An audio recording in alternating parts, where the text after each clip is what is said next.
Julien Doré dégoûté, cette très mauvaise expérience qui l'a fait gerber.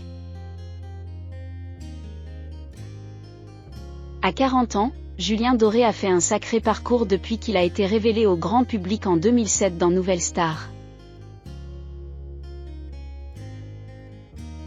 Avant de se lancer dans la musique, l'artiste venu des Halles a fait les beaux-arts. Il n'en garde pas le meilleur des souvenirs. Si on avait adoré titrer sur sa grosse courgette dévoilée, Julien Doré ce n'est naturellement pas que ça. Artiste talentueux et toujours là où on ne l'attend pas. Le chanteur de 40 ans venu des Halles a fait un sacré parcours depuis qu'il a été révélé par la Nouvelle Star en 2007. Et avant de se vouer à la chanson, celui qui est devenu jeune papa d'un enfant qu'il protège tout particulièrement, il a fait les beaux-arts, de Nîmes.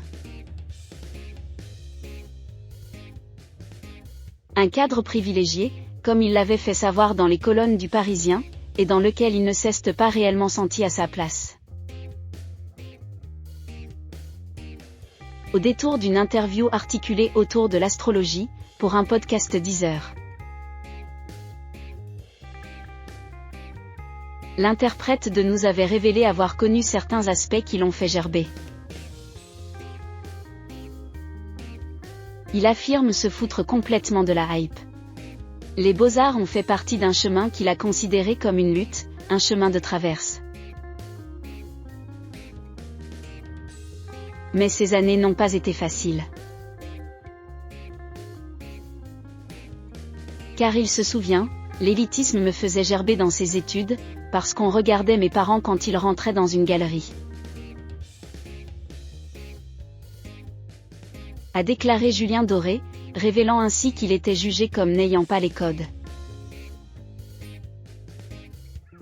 Ce rejet de sa famille et de ses proches a été de trop pour l'artiste, cela l'a rendu fou, selon ses propres mots. Le coach de The Voice Kids, qui ne remplira pas la saison prochaine, y aura passé 5 ans. En mai dernier, il avait annoncé la triste nouvelle de la disparition de sa mère à ses abonnés. Le monde n'a plus tout à fait la même gueule sans sa maman. Sans elle presque tout s'éteint, fans, font, a-t-il partagé. Ça me rendait fou. Déjà, à l'époque, il mettait en scène sa propre personne, ça n'était donc pas très éloigné de ce qu'il fait maintenant. Et c'est son ras-le-bol de l'intellectualisation des choses permanentes, ce qui l'a épuisé, qui aura eu raison de son aventure là-bas. Ça me rendait fou parce qu'il avait tendance à exclure les gens que j'aimais le plus, ma famille, mes parents. Mes amis, et qui n'avaient pas la carte pour y accéder, a-t-il ainsi déclaré. Et hurler dans un micro lui a donc permis de réunir tout le monde, qui passait le même moment autour d'une bière, a-t-il fait savoir. J'étais à ma place quand je le faisais, concluait-il. Il n'a jamais perdu cette envie de rester fidèle à d'où il vient.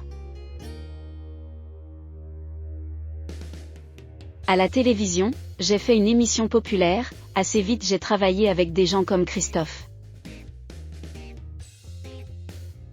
Même médiatiquement, je pouvais faire les inrocks comme Télépoche, avait-il analysé. C'était fabuleux de pouvoir parler de ma musique à tout le monde. Sans qu'on vienne me faire chier avec le mauvais goût, le bon goût, la hype, la non-hype, et ça je l'ai gardé jusqu'au aujourd'hui.